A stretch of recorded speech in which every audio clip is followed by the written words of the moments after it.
Bueno, entonces hoy vamos a ver, ya que estamos entrando en las generalidades de EDMO, hoy vamos a hablar un poco del EDMO como tal, de la terapia extracorpórea, ¿no? Entonces, sabemos que hay varias modalidades cuando nosotros queremos hacer soporte circulatorio extracorpóreo. Y cuando hablamos de un soporte extracorpóreo hacia el corazón, cuando la falla es el corazón, nosotros hablamos de un EDMO venoarterial. Cuando la falla es respiratoria, nosotros hablamos de un ECMO venovenoso. Pero cuando la falla es combinada, cardiorrespiratoria, nosotros podemos hacer combinaciones de sea ECMO BBA o BAP, que son otra de las modalidades que se utiliza cuando la falla es cardiorrespiratoria.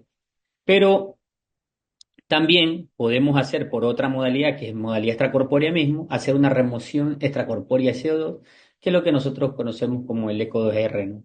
Que es otra modalidad, tanto en modalidad veno-venoso como en modalidad venoarterial se puede hacer.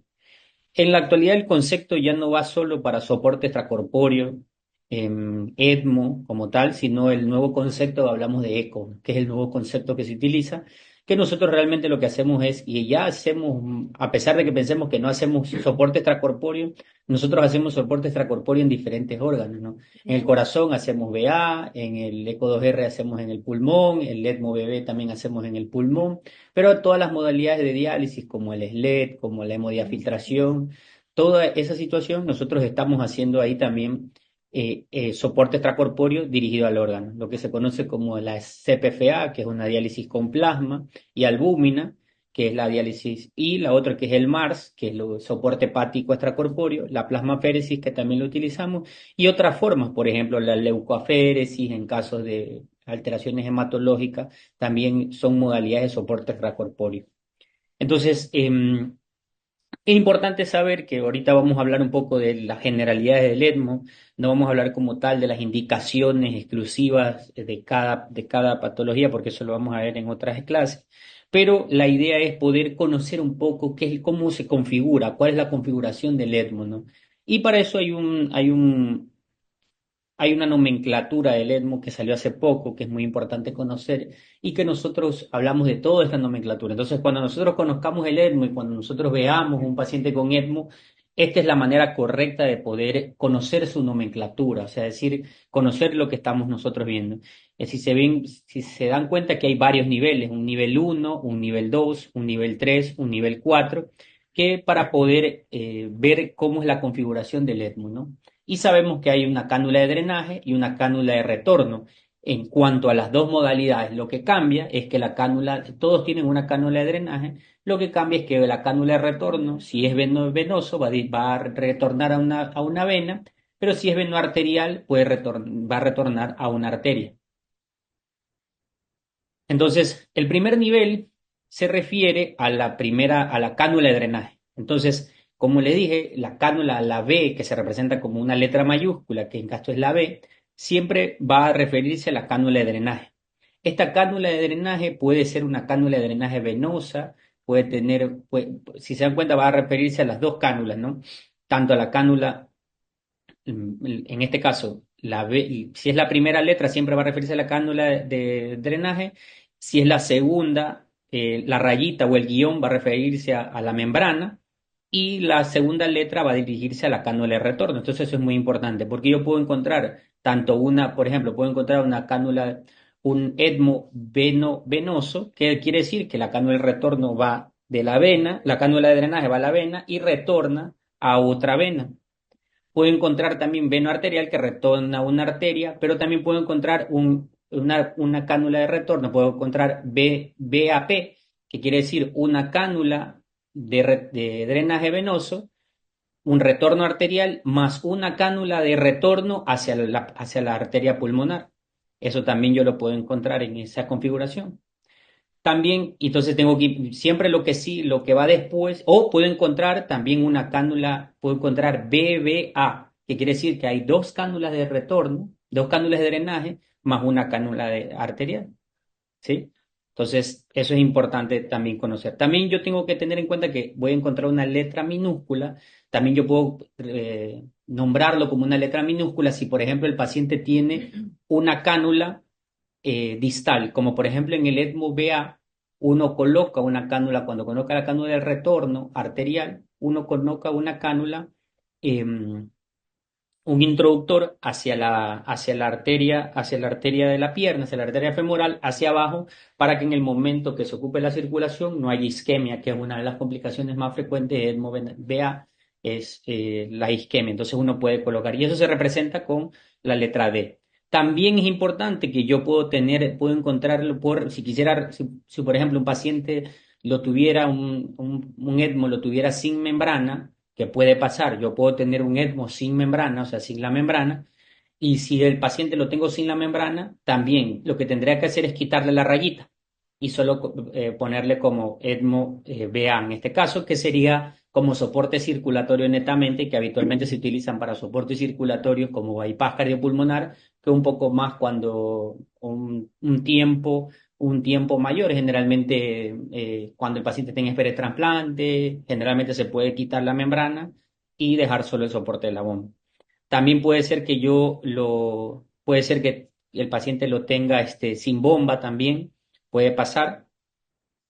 O en este caso que no tenga BA, o sea, que sea una configuración BB y yo lo tenga con una cánula de doble lumen y yo lo tengo que representar como, por ejemplo, BB DL, que sería la cánula de doble lumen, que es una cánula yugular doble.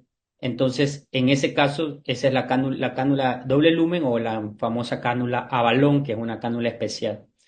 También yo puedo poner si el paciente tiene una cánula de drenaje adicional, si tengo una cánula de retorno adicional hacia la derecha. Si es un niño, también yo puedo colocarle una cánula de drenaje que habitualmente también se puede poner en la parte venosa, en la cefálica. O si el paciente tiene algo que se llama una cánula de venting, que yo coloco un catéter hacia el ventrículo izquierdo para ventear también lo puedo poner. O en este caso, si el paciente tiene una configuración llamada lava ECMO, también puedo colocarlo como bueno, en este caso ya le estoy poniendo lava, que ya vendría a ser la configuración también que quiere decir que hay una cánula multifenestrada que por punción transeptal va dirigida de aurícula a aurícula, aurícula derecha, aurícula izquierda. Entonces, todo eso se representa en el nivel uno. En el nivel 2 uno debe de poner el sitio de la cánula. Si, por ejemplo, el ECMO es veno arterial, yo tengo que colocar dónde es la cánula de retorno, dónde es la cánula de drenaje y dónde es la cánula de retorno. En este caso, por ejemplo, femoral, si yugular, subclavia en algunos casos puede darse cuando a veces los accesos son difíciles, en algunos niños también. Si es derecha o es izquierda también, esto se refiere al sitio de la cánula. En el nivel 3 es la posición de la punta y es muy importante eso porque es donde yo voy a representar por ejemplo, si la cánula está en la aurícula, yo la represento como A. Por ejemplo, si la cánula de retorno, tengo un metmo venoso y la cánula, el sitio de la cánula está en la aurícula derecha, pero lo mismo, si la cánula de retorno venoso perdón, la cánula de drenaje está colocada por arriba de la superior a la vena hepática, que es donde debe estar colocada habitualmente la cánula de drenaje, que es el sitio correcto donde se colocan, por ejemplo, una cánula de drenaje venoso en caso de bebé. Entonces, siempre tiene que ser superior a la vena cava inferior y es muy importante graficar el sitio de la cánula. Y lo mismo, si la cánula está en la vena cava superior, obviamente esto se puede hacer mediante la ecografía, sea transtorácica o transesofágica.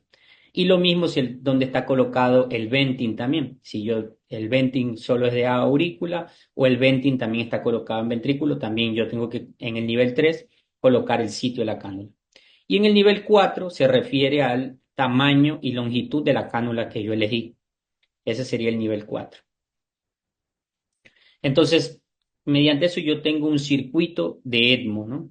Y el circuito de ECMO consta de una bomba centrífuga que es la que da la potencia o la que la que maneja el flujo, que es la cantidad, la fuerza con la que se extrae la sangre, eh, y luego que se extrae esa sangre va hacia el oxigenador de membrana, que se va a encargar de la oxigenación, remover el CO2 y donde también se va a hacer el intercambiador de calor. Entonces, todo esto ayuda al intercambiador de gas. Y también está compuesto, como ya lo hablamos, de las cánulas de drenaje y de retorno, dependiendo de la configuración con la que estemos. Entonces aquí le puse un pequeño, para los que no conocen el circuito, para que vean cómo es el circuito. Entonces, esto es una consola Medos que no tenemos en el país, pero acá vemos la bomba, como podemos ver aquí. Acá se ve la bomba, miren aquí. Aquí veo la cánula de entrada, la cánula de drenaje y la cánula de entrada. Acá los sitios de presión.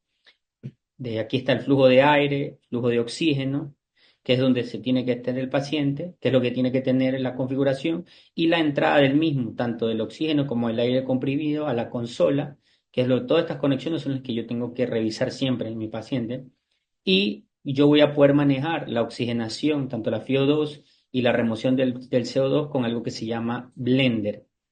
Entonces, en el- entonces aquí está todo conectado a donde manejo la FiO2 y el Blender, y acá vamos a ver ya cómo se maneja aquí está el FiO2, la presión de aire, aquí está el FiO2, la presión de aire y también el Blender, que es el flujo de barrido, que es donde yo puedo mover el CO2. Entonces, de esa manera yo tengo la configuración. ¿Sí? Acá vamos a ver otro ejemplo, ya un poco más. Este es una consola Sorin, este es una consola que se utiliza también tanto para pediatría como para adultos. Y acá esta es una consola un poco más habituada a nuestra realidad, por así decirlo, ya que esto consta, por ejemplo, aquí vemos la consola, acá vemos la bomba, ¿si ven? Acá vemos la bomba, la centrífuga, y este es el cono. Y aquí vemos nosotros que, por ejemplo, si se dan cuenta, una cánula, que es la que llega al cono, es la llamada, es la cánula de drenaje, ¿no? Cánula de drenaje llega al cono y sale del cono y se va hacia el oxigenador. Del oxigenador sale otra, que es la cánula de retorno, que es la que lleva la sangre que se oxigenó. Dentro del cono,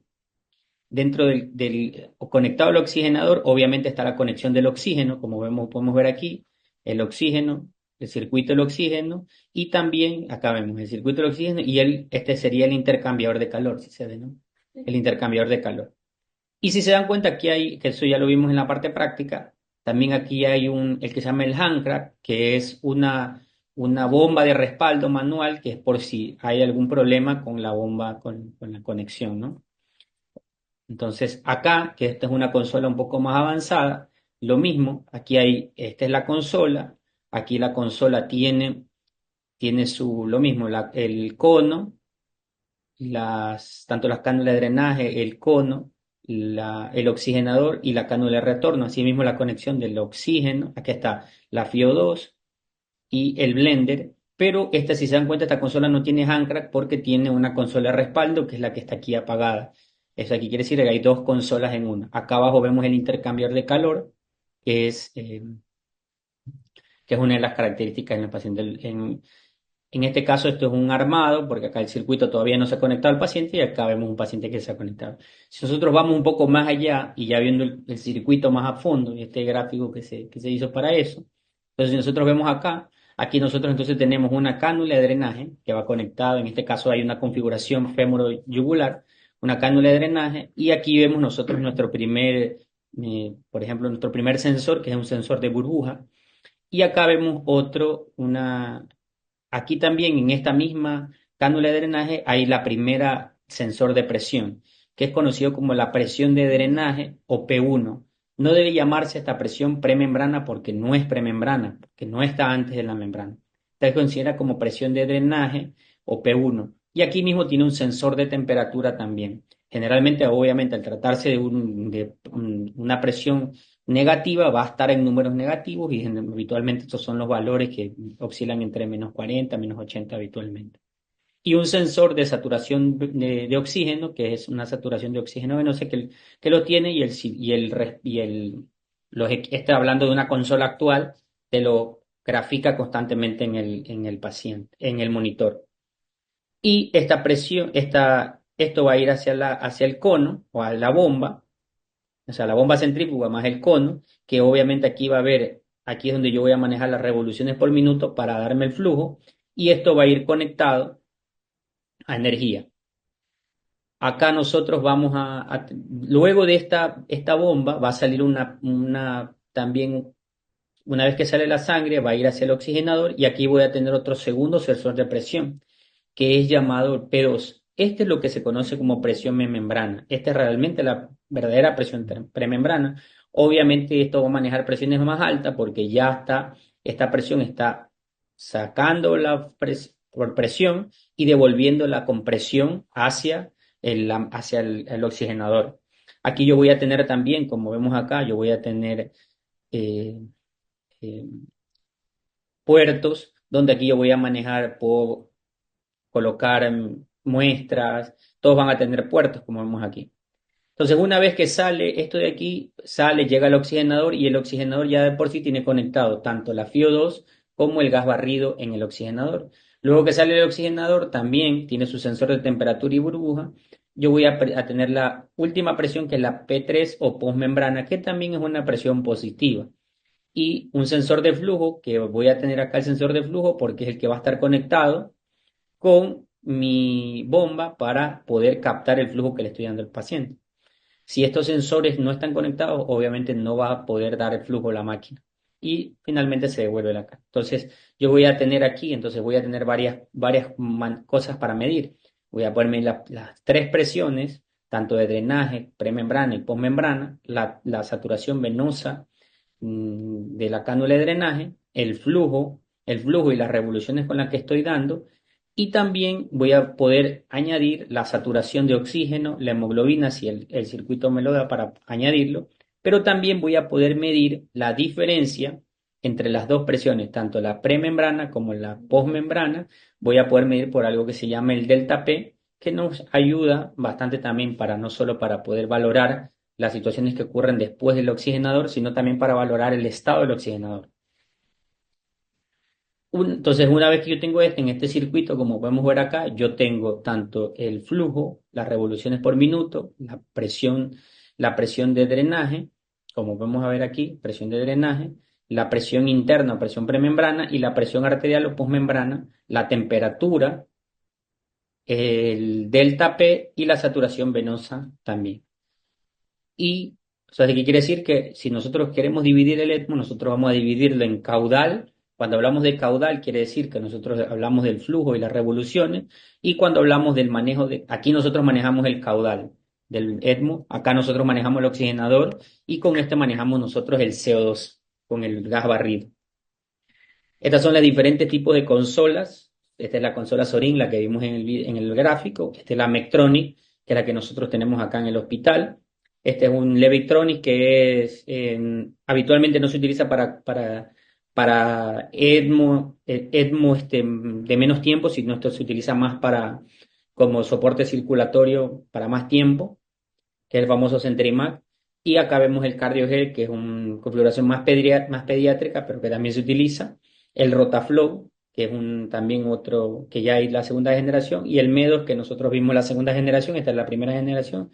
Este es el Rotaflow 2, que cada vez son más portables. Y el de acá, que también tenemos nosotros, que es el ECMO Life. Entonces, nosotros tenemos que tener en cuenta que cuando lo siguiente es la bomba, ¿no? Que el primer componente del ECMO es la bomba, que la bomba va a estar conectado a un cono, que es el cono, que es el que permite por bomba centrífuga poder hacer las revoluciones y poder extraer la sangre para que viaje del oxigenador, de la bomba hacia el oxigenador. Pero esta bomba va a depender de varias situaciones: la precarga, la poscarga. De la precarga, ¿por qué? Porque si el paciente no tiene una buena volemia, obviamente esto va a afectar la bomba. La bomba yo no voy a poder dar 5 litros de flujo, no voy a poder dar si no es la precarga adecuada. Obviamente va a haber cavitaciones en la cánula, sobre todo en la cánula venosa. Esto es lo que se llama chicoteo. El nombre correcto es cavitación, pero es que se salta la cánula, uno ve cómo salta la cánula por la baja precarga que tiene el paciente. Si el paciente tiene una situación de sangrado, si tiene alguna situación de, por ejemplo, un neumotórax, todas las cosas que comprometan, si tiene altos niveles de PIB, todas las situaciones que comprometan la precarga, pueden hacer. Lo mismo en la poscarga, porque si el paciente tiene, por ejemplo, un estado de vasodilatación, vasoplejía también va a afectar, si tiene un aumento de la resistencia también va a afectar. La velocidad de la bomba, obviamente el caudal va a ser proporcional a la velocidad que yo le quiera que esté la bomba. Si quiero darles 8 litros, obviamente voy a tener que tener unas revoluciones y las velocidades se calculan con las revoluciones. La resistencia del circuito también, porque si yo veo algún trombo en el trayecto, puedo también tener problemas en el caudal. No va a poder dar un caudal si está obstruido, por ejemplo, que puede ser un trombo, puede ser la posición de la cánula, puede ser que se quedó clampeada la posición. Si el paciente es muy obeso, puede con la misma abdomen, puede presionar la cánula y eso provocar. Y las propiedades de la sangre es muy importante. Si el paciente tiene una situación procoagulante, puede hacer que el aumento de la viscosidad de la sangre puede hacer que se afecte también la bomba, ¿no? Y obviamente yo puedo darle 10 litros, pero quiere decir es que cada marca o cada modelo tiene un flujo máximo, ¿no? Entonces, eso con respecto a la bomba, ¿no? Porque también depende la bomba y el oxigenador. La bomba me puede dar 10 litros, pero el oxigenador puede no darme menos litros. Entonces, es importante conocer la marca con la que uno está trabajando. Aquí le puse un aproximado por ejemplo, en Sorin da hasta 7 litros, la Medtronic, la BPX80 da 7 litros, el Edmo Life da 10 litros, puede dar hasta 10 litros, y el Cardiogel puede dar hasta 7 litros. Y lo siguiente componente que sigue es la oxigenador. Como vemos, a raíz también de que fueron evolucionando las consolas, también fueron evolucionando los oxigenadores, con la intención de que el oxigenador sea lo más parecido al pulmón artificial. Recuerden que el oxigenador vendría a ser la membrana, ¿no? La membrana vendría a representar lo que es la membrana alveolo-capilar. Y esto sería, comenzaron a salir los modelos de Quadrox, de Maquet, que proporcionaban una mejor superficie de oxigenación, y los otros es que por movimiento rotatorio también vinieron a sacar los diferentes filtros. Entonces estos son los diferentes filtros de las diferentes marcas de Maquet, Letmo Life, tanto que hay para adultos como para pediátricos, incluso para recién nacidos también. Entonces estos son los diferentes filtros, ¿no? ¿Y por qué es importante el filtro? Incluso hay una manera de poder ver, es que cuando, por ejemplo, entra la sangre, va a ir llenándose y va a ir alcanzando la diferente superficie del oxigenador. Y como las membranas están, la superficie de polipropileno que tienen los oxigenadores están entrecruzadas, hace una superficie más íntima para la oxigenación. Entonces, al haber menos espacio y un diámetro más pequeño, se parece mucho a la membrana, o sea, trata de hacerse la referencia a la membrana alveolo-capilar para tener una superficie de intercambio mayor. Y obviamente, como esto va conectado al oxígeno, también va a ayudar a una mejor oxigenación, ¿no? Entonces, acá nosotros vemos la representación de cómo se oxigena el gas a través del oxigenador, de cómo se oxigena la sangre a través del oxigenador. Lo mismo importante es siempre conocer las especificaciones de la membrana, porque por ejemplo acá les puse la composición de cada una de ellas. Entonces, por ejemplo, todas son microsporos y están conectadas de polipropileno y tienen un flujo máximo. Si nosotros vemos aquí, por ejemplo, la Medtronic tiene un flujo máximo de 7 litros. Entonces es muy importante conocer eso. Y que ya las nuevas superficies de membrana, las nuevas membranas, tienen esta parte del polipropileno, tienen que lo hace, ¿para qué es muy importante el polipropileno? Que la hace biocompatible. Entonces, eso es muy importante. Y lo otro es que también vienen con compuestos que se llama fosforilcolina, que es un anticoagulante que permite o disminuye el riesgo de HIT, por ejemplo, asociado a la heparina, la intensidad de la anticoagulación. Esto evita que se formen coágulos a repetición, entonces esto es muy importante tenerlo en cuenta. Asimismo, si nosotros vemos el tamaño de todas las membranas, son tamaños similares, y acá vemos nosotros la de Edmo Life. Nosotros también podemos ver que tiene un flujo más de 7 litros. Acuérdense que por bomba tenía más de 10 litros, pero yo por membrana solo le puedo dar hasta 7 litros. Entonces es importante. También tiene fosforicolina, y al igual que los demás. Entonces, esto es importante tener en cuenta. Otra cosa que me olvidaba contarles, ¿cierto? Que me olvidaba contarles es que también, por ejemplo, la bomba centrífuga es muy importante porque nosotros antes, el cono, o sea, los circuitos de antes, el cono, hace que la sangre tenga, el cono tenga aspas, ¿no? Esas aspas permiten que la sangre pase por ahí y obviamente al tener contacto con la sangre va a hacer el movimiento, ¿no? Por bomba centrífuga va a llegar la sangre hacia el oxigenador. Pero ese mismo contacto con aspas va a hacer que la sangre también tenga, al tener contacto, vaya a hacer destrucción de los glóbulos rojos por el contacto. Y eso se llama hemólisis. Entonces, la nueva tecnología, que aquí me olvidé de contar, es justo aquí, las nuevas tecnologías de los discos, de las bombas centrífugas. Si ven aquí, este es un disco del Sorin. Si ven aquí, tiene esas aspas, ¿no? Hace que permite que entonces la sangre, el cono está conectado y hace que haga este movimiento. Entonces va a hacer este movimiento y va a pasar. Entonces eso va a tener más contacto y una de las complicaciones del ESMO es la hemólisis. Pero la nueva tecnología hace que el disco, si se dan cuenta, estas aspas, la sangre esté aquí y aquí y nunca esté en contacto directo con el cono. ¿Por qué? Porque el disco está suspendido. Esa es la nueva tecnología de levitación y si se dan cuenta hay un respaldo del estudio, ¿no? Versus el normal, el vórtex normal durante la terapia ECMO. Entonces, esta es la nueva ventaja de tener un disco magnético en levitación. Entonces, obviamente hay que preferir lo que tenga menos hemólisis, ¿no? Entonces, eso es lo que me olvidaba decir. Otra cosa es importante, que todo esto tiene un porqué, ¿no? ¿Por qué tiene un porqué? Porque obviamente el oxigenador, todo el caudal del ECMO, todo el caudal que yo le ponga, quiere decir que el oxigenador va a pasar. ¿Qué quiere decir? Que va a ser proporcional el caudal del ECMO a la oxigenación. Y lo mismo va a ser proporcional el caudal de la oxigenación que yo le dé al baja del CO2. ¿Qué quiere decir? Entre más caudal yo vaya a tener, mejor oxigenación voy a tener del paciente. Entonces, entre mejor caudal y mejor oxigenación tenga, mejor voy a barrer los niveles de CO2. Quiere decir, si yo tengo un flujo de 2 litros, no voy a tener, y el paciente tiene un gasto cardíaco de 5 litros, no voy a pensar que la oxigenación va a mejorar tan rápido.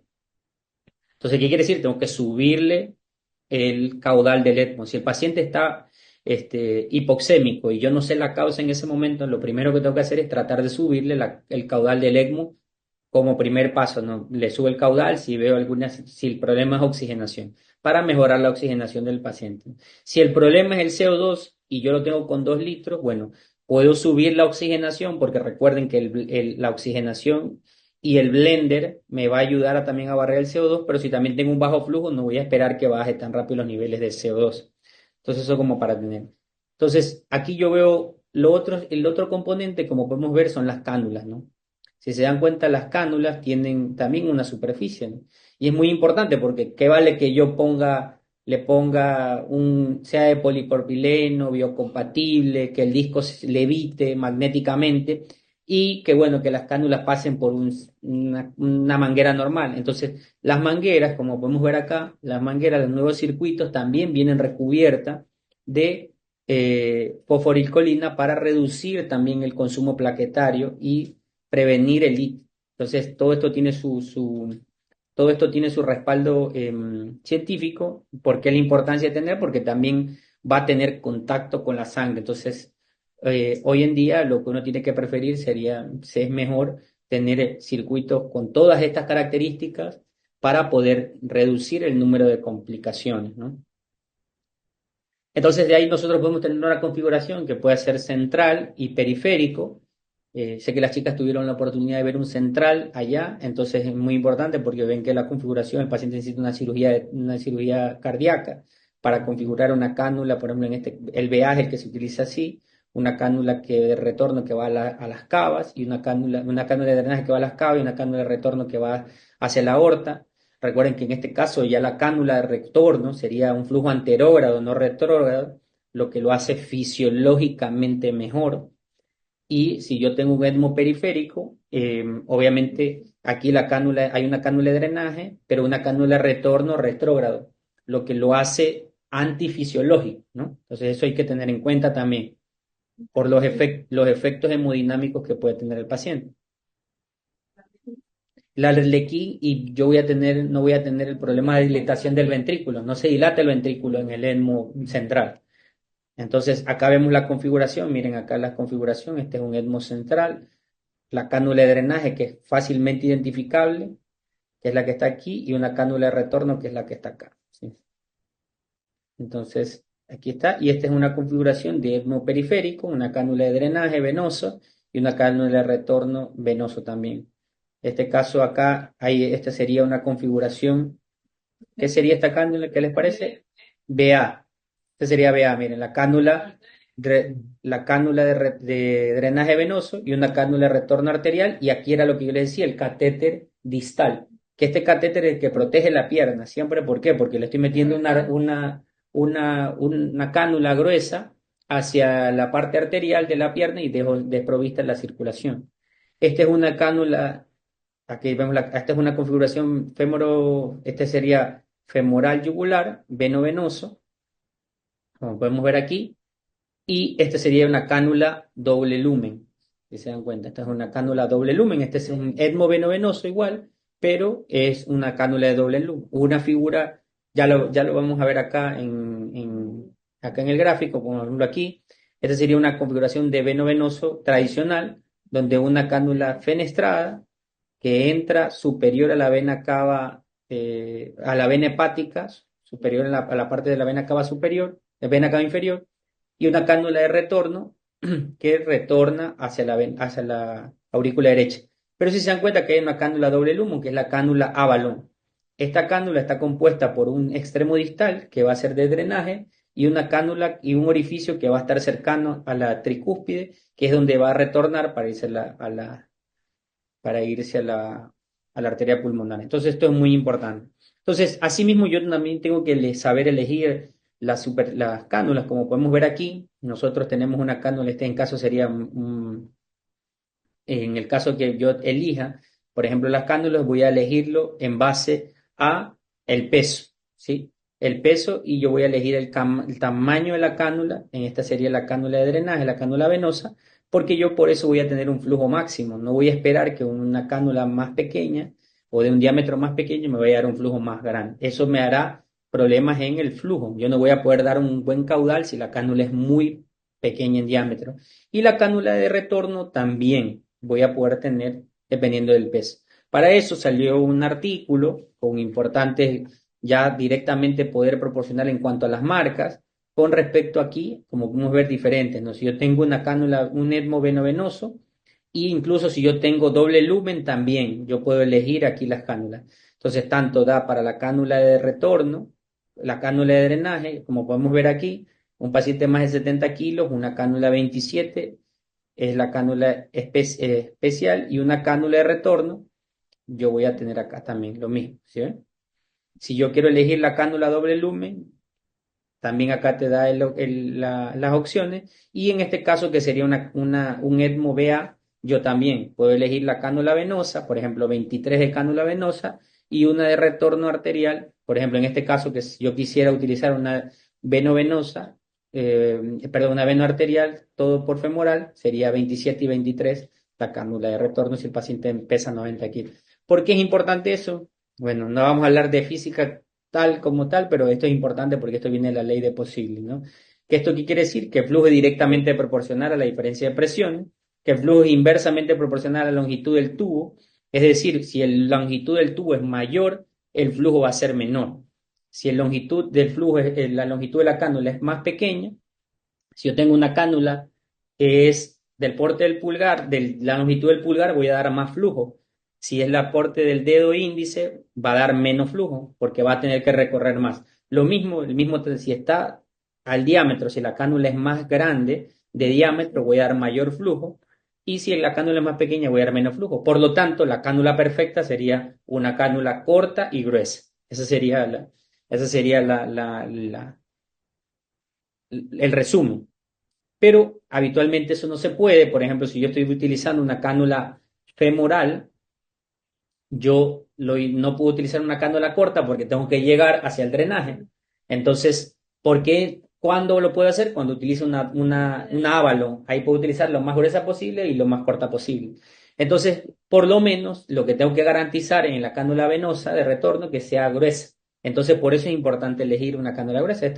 Si se dan cuenta, esta cánula es una cánula con C porque tiene múltiples fenestras, ¿no?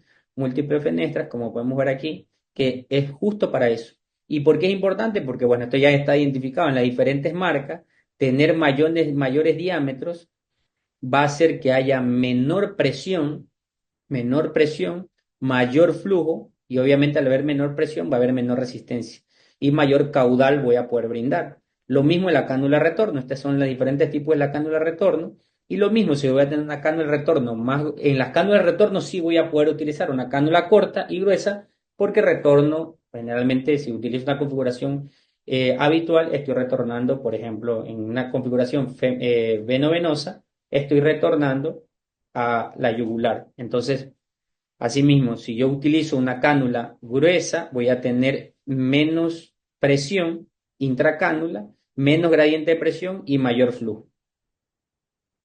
Entonces, este es un caso clínico que ya, por ejemplo, esto es una paciente de 42 años, obesa, mórbida, 48 años de edad, hipertensión arterial sistémica, tratada con enalapril, fiebre, tos y dificultad respiratoria, y que destacaban sus signos vitales frecuencia respiratoria de 35 y una saturación de 82% más cánula de alto flujo. Esta es la tomografía y la radiografía que tenía predominio vivasal y se ve en el laboratorio una PCR con influenza más proca. Ya podemos ver en la gasometría que tiene una PO2 de 55 y que le hago una PAFI de 55. Eh, en ese momento, obviamente, ya con los nuevos criterios, nosotros ya podíamos decir, a pesar de que estaba en cánula de alto flujo, que el paciente estaba con distrés respiratorio más obesidad. El tratamiento, obviamente, que sean estos pacientes es optimizar el tratamiento médico hasta el final, ventilación protectora, intentar PIP, titular PIP, si el paciente responde a PIP, sigo a PIP, tenía una FIO2 del 100% y la presión plató de 32, una diary pressure de 16 y se decide, a pesar de la oxigenación, se decide prono, se le da un ciclo de 16 horas, con la mejor PAFI que se obtuvo con ese paciente fue 62. Entonces, una PCO de 64 y se le dejó el tratamiento a oseltamivir y como se sospechó que había una coinfección, se le dejó pipertazo. Obviamente, al tener una PAFI de 62, a pesar del prono y todas las medidas, estábamos dentro de un paciente con una hipoxemia refractaria más hipercapnia, así que en ese momento se decidió conectar a ECMO. ECMO venovenoso, se decidió hacer un flujo de 4,5 litros, en ese momento un FIO2 de 100% y un gas barrido de 2 litros nada más eh, con una configuración femoroyugular. Entonces, ¿cómo fue la transición de este paciente? En el día 1 ya tenía una saturación del 96%, con una FIO del respirador del 50%, obviamente porque ya todo lo estábamos manejando con el ECMO, 52 de PCO2. ¿Por qué? Porque una de las complicaciones del ECMO por manejar mucho el CO2 es la hemorragia cerebral, que uno no tiene que bajar tan rápido el CO2 en el ECMO, en ninguno de los dos. Al día 5, disminución de los infiltrados bilaterales, obviamente hay que seguir tratando la causa, reducción progresiva del flujo y de la FIO2 del ECMO. Y al día 7 se hace una prueba exitosa de winning del ECMO y se hace una estabilización respiratoria y la ventilación mecánica ya en parámetros protectores. En ese momento se decide retiro de ECMO y además de eso se lo extuba sin hipoxemia una vez que se retira, una cánula nasal y al día 14 se da el alta de UCI con rehabilitación. Entonces, ¿cómo funciona el ECMO venovenoso? Para tener una idea, es que normalmente nosotros tenemos aquí, si nosotros podemos ver aquí, toda la sangre que viene al ventrículo derecho, se sale por la arteria, llega al ventrículo derecho, va por la arteria pulmonar, llega al pulmón y hace el intercambio pulmonar y regresa al corazón izquierdo por las venas pulmonares hacia la circulación sistémica. Imaginémonos lo mismo, que la circulación del ventrículo derecho va a la arteria pulmonar, pero tenemos la superficie, que en este caso, que sí se ve, como podemos ver, el pulmón está comprometida, por ende, no va a haber un buen intercambio gaseoso y, por ende, esa sangre va a estar reducida de oxígeno por reducción de la presión arterial, de la presión arterial de oxígeno. Y, por lo tanto, va a haber una disminución del DO2. Eso se va a traducir en hipoxia y falla orgánica y, obviamente, como compensación va a haber un aumento de la extracción de oxígeno. ¿Qué hace el ECMO? Venovenoso, en este caso la configuración, lo que hace es aumentar el DO2 por aumento de la disponibilidad, por aumento del contenido arterial de oxígeno y un aumento de la presión arterial de oxígeno. Por lo tanto, yo ya voy a enviar directamente la sangre hacia el circuito derecho, que se vaya por la arteria pulmonar y así no importa que no se oxigene aquí en la parte, se va a devolver hacia el circuito izquierdo y va a irse oxigenada. Entonces, bueno, estas son las cosas que generalmente hace el ECMO, que es lo que ya vimos, la configuración principal. Esto sería el ECMO, cómo pasa el ECMO en un paciente con distrés respiratorio. Todo lo que vimos ahorita en el gráfico es lo que pasa en el pulmón, que es una sangre reducida, que va reducida de oxígeno, que se devuelve al circuito arterial. Y como podemos ver aquí una gasometría, cómo pasa cuando se conecta el ECMO veno-venoso, cómo mejora la oxigenación automáticamente en la conexión, porque obviamente sucede esto. Entonces, estas son las indicaciones del ECMO veno-venoso, que son las indicaciones que ya nosotros la vamos a ir a ver más adelante a detalle de cada una de ellas, pero generalmente están basadas en el estudio de Eolia, que ya lo van a ver después en las clases, y estas son las otras indicaciones que pueden darse en los casos, ¿no? Tanto en asma, aparte de estrés, asma, traumatórax, fístula broncopleural, trasplante también, y entre las contraindicaciones relativas, que estas son las indicaciones del 2022 de la ELSO, que el hemorragia cerebral, sangrado sistémico, inmunosupresión, edad avanzada, ventilación mecánica más de 7 días. Entonces estas son las indicaciones. Y estas son las recomendaciones en distrés respiratorio que recomiendan tanto en pacientes con COVID como en no COVID, que se haga en centros experimentados y basándose en los criterios de Eolia. Estas son una manera que nosotros elegimos a los pacientes o que se puede elegir a los pacientes, se pueden hacer elegibles los pacientes para poder utilizar el ECMO venovenoso, que por medio al igual que los scores no son infalibles, pero es una buena manera de seleccionarlo. Una de estas es el REST score, que nos ayuda a poder saber si el paciente se va a beneficiar en cuanto a a la sobrevida por los puntajes que están pre-ECMO, y esto es muy importante porque si yo tengo un paciente que va a tener una sobrevida, puedo pensar que podría ser fútil la terapia. Entonces, esta es la calculadora que se utiliza, ya te bota directamente. Por ejemplo, acá simulé un paciente asmático, que ya lo vamos a ver después, que son pacientes que le van bastante bien, y miren en este caso cómo la puntuación del REPS score le da una sobrevida por encima del 90%. Lo mismo yo puedo utilizar el otro score que se llama el Preserve Score, que esta diferencia del otro es entre más score, peor sobrevida, en cambio con el otro era mayor score, mejor sobrevida. Así que estos son dos scores que se utilizan. Y no olvidar que el ECMO veno-venoso no es inocuo, ¿no? Entonces, desde el momento que nosotros tomamos y esto es muy importante, que en el momento que yo tengo un paciente con distrés respiratorio, ya estoy pensando también en el ECMO, ¿no? Ya estoy pensando entre mis terapias, en todas las terapias que estoy haciendo, ya tengo en mi cabeza el ECMO. Entonces, cuando el paciente está en la falla respiratoria, yo ya estoy viendo qué configuración puede tener, la recomendación, todo lo que vimos, todas las complicaciones que puede tener solo con la canulación, que puede ser una configuración difícil también el paciente. Eso también tengo que pensar, y todas las complicaciones que pueda tener: sangrado, trombosis, infecciones, problemas con la anticoagulación, mal funcionamiento del circuito, hemólisis, infusión orgánica que puede tener el paciente, puede ser un stroke, puede ser con todas las cosas que puede ser, puede tener hipoxemia persistente y todas las complicaciones que ya después la vamos a ver en cada clase.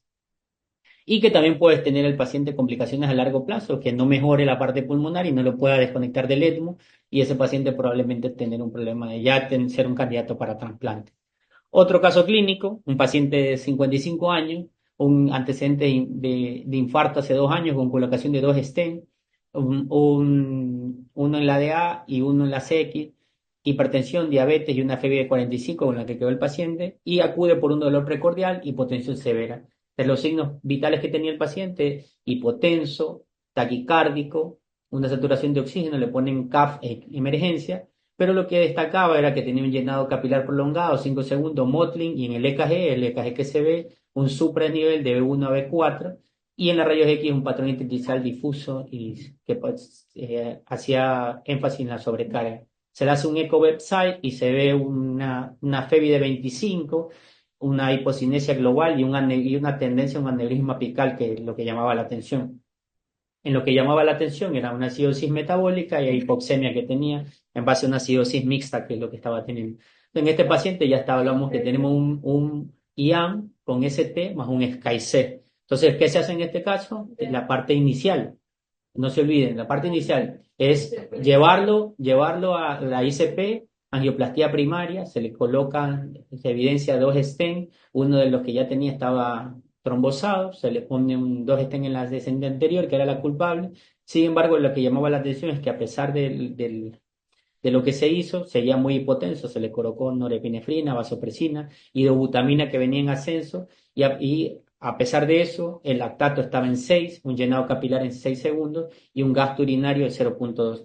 En ese momento ya nosotros dábamos el diagnóstico de un shock cardiogénico refractario con SCAI-C-AD. En ese momento decidimos conexión a ECMO, ECMO-VA, y se inició un flujo de 3,5 con una configuración femorofemoral, que es la más habitual. ¿Cómo transitó este paciente en ECMO? Es el día 1, ya se alcanzó la estabilidad hemodinámica sin vasopresores y sin dobutamina. Una TAN de 75, un lactato que todavía estaba alto de 3,5, pero que había aclarado en relación a la preconexión, y un llenado capilar que también venía mejorando. Al día 3 mejora la contractibilidad. Recuerden que el paciente ya fue reperfundido, una FEBI-S de 35 que venían mejorando, y también al evaluar el flujo nativo, el gasto cardíaco nativo del paciente se veía que venía mejorando también. Entonces se comenzó la reducción del flujo del ECMO, y vimos que el lactato ya estaba normal y un llenado capilar de tres segundos. Al día 5, una FEBI de 45, mejor gasto cardíaco nativo aún, se hizo todas las pruebas de Winning de ECMO y se decidió retiro de ECMO. El día 7, extubado y estabilidad hemodinámica. Al día 10, alta de la UCI con rehabilitación, y al día 14, alta del hospital. Esto es lo que el paciente estaba en una configuración de un ECMO-VA. ¿Y cómo funciona el ECMO-VA? Bueno, en términos simples, como tenemos pues, el gasto cardíaco que se genera en el lado izquierdo, a partir de la bomba, que es el ventrículo izquierdo del que manda, lleva la sangre hacia los órganos sistémicos, lo que permite una buena perfusión orgánica. ¿Qué pasa si la bomba falla? Vamos a tener una DO2 reducida por disminución del gasto cardíaco y por disminución del volumen sistólico, lo que va a causar es hipoperfusión y aumento de la hipoxia y falla orgánica. Y como compensación, por decirlo así, va a haber un aumento de la extracción de oxígeno. ¿Qué hace el ECMO? Bueno, lo que hace el ECMO es que aumenta el gasto cardíaco, le suman un gasto cardíaco adicional al gasto cardíaco nativo y aumenta la DO2, y lo que hace es mejora la perfusión orgánica y disminuye el oxígeno reducido. Nosotros tomamos en cuenta en cuanto a la colocación del ECMO en cuanto al SCAI, ¿no? Que nosotros vemos en nuestro paciente, el SCAI C y D son las opciones que nosotros tenemos en nuestro paciente para pensar en el soporte mecánico. Obviamente, y cada vez sería mejor, o sea, más temprano sería mejor cuando nosotros ya lo pensamos, porque obviamente estamos en contrarreloj. La mortalidad del shock cardiogénico, como ya lo vemos, es entre el hospital es del 50 por 50, aproximadamente 21% a corto plazo y casi el 50% en el SCAI-C, y va aumentando ¿qué quiere decir? Si conectamos un ECMO en extremis, quiere decir no tiene sentido colocar a un paciente. Estas son las indicaciones que recomienda la AJA, de las principales: el shock cardiogénico, el infarto agudo del miocardio, una falla cardíaca que se agudiza, una miocarditis, un embolismo pulmonar, arritmias, que ya lo vimos algunos, síndrome postcardiectomía, que no son los mejores pacientes, falla del trasplante, toxinas, el soporte procedimiento en un paciente con cirugía o si se va a hacer algún procedimiento, y el CPR, que es la parada, ¿no? Estas son como las recomendaciones de la CPR del 2024, 2023, 2024, que lo recomiendan como terapia de rescate tanto en paro intrahospitalario como extrahospitalario. Estas serían las opciones en cirugía cardíaca, yo lo puedo utilizar tanto preoperatorio, intraoperatorio y postoperatorio. El ECMO, que es muy importante en este caso porque también lo puedo utilizar como preoperatorio para estabilizar o como puente, intraoperatorio como profilaxis de alto riesgo en paciente que yo tengo, un paciente de alto riesgo de la cirugía, y postoperatorio como rescate hemodinámico si el paciente tuvo una intercurrencia, se paró y lo tengo. ¿Cómo elijo estos pacientes? Así mismo como el PRESER score y el RIS score en ECMO venoso, yo puedo utilizar el 6. El 6 score yo lo puedo utilizar para poder evaluar estos pacientes también y poder determinar las sobrevidas. Como le digo siempre, son scores, finalmente no son pero me pueden ayudar a poder tomar mejores decisiones. Asimismo, ese 6 score me va a dar y son calculadores que están disponibles, me pueden dar probabilidad de la sobrevida y en base a eso elegir y ver si el paciente se beneficia. Obviamente tener en cuenta las complicaciones, tanto el ESMO-BB, que ya lo vimos, y las complicaciones del ESMO-BA, que son realmente muy similares. La cuestión es que la ESMO va a estar asociada, el ESMO-BA va a estar asociada a más complicaciones isquémicas periféricas y obviamente a más riesgos de stroke también isquémico. Este es un ejemplo. Miren este videito que es muy interesante, que me parece muy chévere, como para que se despierten. Entonces, por este es el caso, como sería el mundo ideal, un paciente en parada cardíaca. Entonces, ya ve que hay un paro refractario, activa el ECMO, pero sigue con las compresiones. En este caso, como ya había un paro cardíaco, ya había un paro cardíaco muy prolongado, ya colocan un dispositivo de asistencia, ¿no? Entonces, pero miren, el equipo de ECMO ya viene directamente con todo el circuito. Ya alguien del equipo ya estuvo colocando un acceso venoso, que eso ayuda muchísimo cuando uno va a canular, porque ya te coloca un acceso en la arteria y tú ya solo vas y intercambias y metes la cánula. Entonces, la parte de la canulación es muy importante, es mucho más cómodo tener un lucas que tener algún comprimiento para poder tener más canulación. Entonces, ya están comentando a conectar y obviamente ese sería el mundo ideal, poder conectarlo en el entorno de un paro cardíaco refractario. Entonces,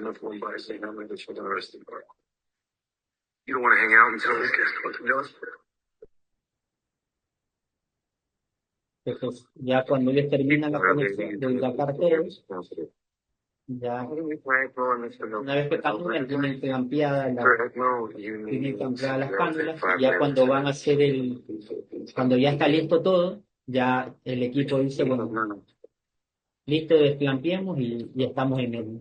Entonces uno comienza a ver esto. Y, o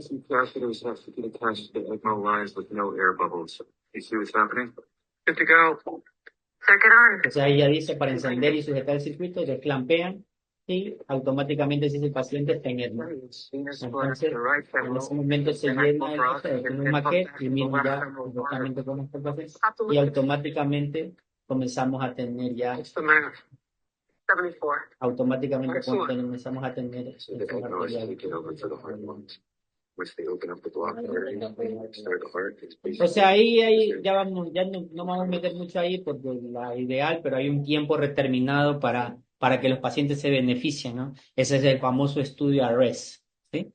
Entonces, también algunas consideraciones del ECO2R, que son cosas para que tengan en cuenta, es que el ECO2R es una remoción extracorpórea de CO2 que se puede hacer por altos flujos, en este caso por el ECMO mismo, por una cánula doble, como podemos ver aquí, una cánula doble que se conecta y que se extrae el CO2, y también se puede hacer por bajo flujo, que es por medio de una máquina de hemodiálisis, como en este caso la multifiltrate, y todas las máquinas que hagan un continuo pueden hacerlo, necesitan el filtro de diálisis más el filtro de ECO2R, obviamente entendiendo que yo puedo dar alto flujo, hablamos de 1 a 2 litros, y bajo flujo hablamos de 500 a 800, 700, 800 máximo que pueden dar las máquinas de diálisis. ¿Cuáles son las indicaciones? Las indicaciones más fuertes del ECMO, del ECO2R, no vamos a entrar mucho aquí, pero bueno, el estudio RES, el RES trial, que es el estudio más grande que hay, no tuvo la evidencia suficiente para demostrar la mortalidad en estos casos, sin embargo demostró control de la hipercapnia y control de la hipoxemia en los otros estudios, como el otro que fue el Supernova, pero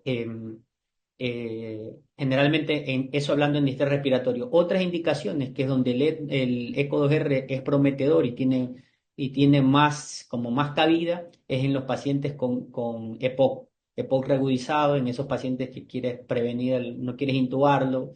Entonces, esto puede tener si quieres, solo control del CO2. Otras indicaciones que pueden darse son como paciente puente a trasplante pulmonar, si el problema es solo la hipercapnia, o si es control solo no tiene hipoxemia y el paciente está hipercápnico, como en el asma. Eso. Bueno, eso. Elena, en un paciente que era candidato para claro, pero recuerden que en este paciente como tal no se pudo